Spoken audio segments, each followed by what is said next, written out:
Mga kapatid, this is just an observation. No? Ako na-appreciate ko yung efforts naman nila Bato. Na-appreciate ko si Amy Marcos sa ginagawa niya kahit na alam kong mangga-mangga lang siya. Pero hindi ko siya iboboto unless ipakulong niya lahat. Pakulong niya yung kapatid niya, pakulong niya yung mga may pakana niyan. Yung illegal na yan. Pakulong niya sila Torre, ipakulong niya lahat. Lahat niya sila Remulla. Pag naipakulong niya yon, baka iboto ko siya. Pero mabalik ako dito.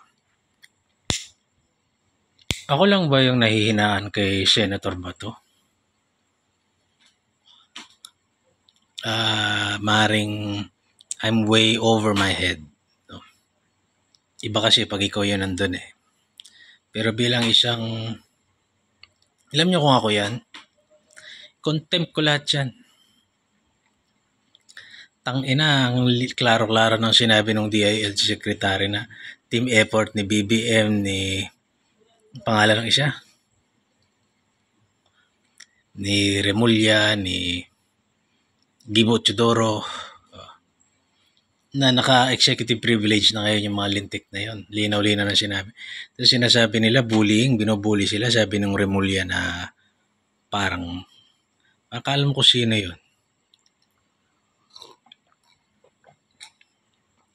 Ako galit ako sa mga siga eh. Kasi alam nyo, tinitignan ko yung tao.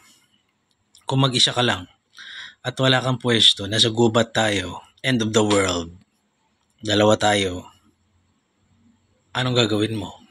Nag-isa ka. Tinitignan ko kung sino yung karga niya, yung bayag niya eh.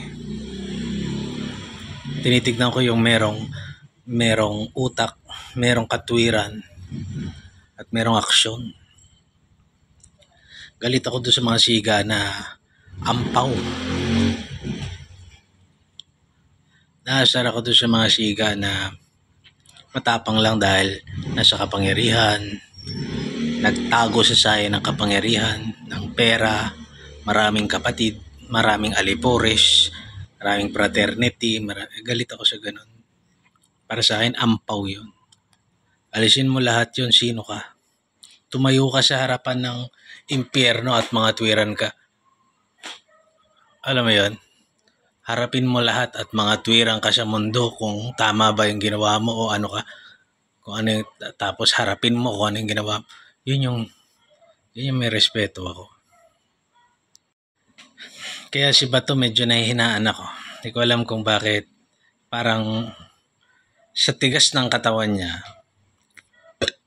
sigurado sa bakbakan matibay yan. Kaso yung dito mukhang mahina. It's unfair to say mahina siya kasi iba ang level ng mga dumaan sa pinagdaanan niya na sinecure yung Pilipinas, sinecure tayo. No? Ibang level yun eh. Ibang level yung dumaan sa firefight, dumaan sa training, dumaan sa matinding. Iba yun. It is unfair yung sinasabi ko sa kanya. Pero what I can observe, parang ampaw.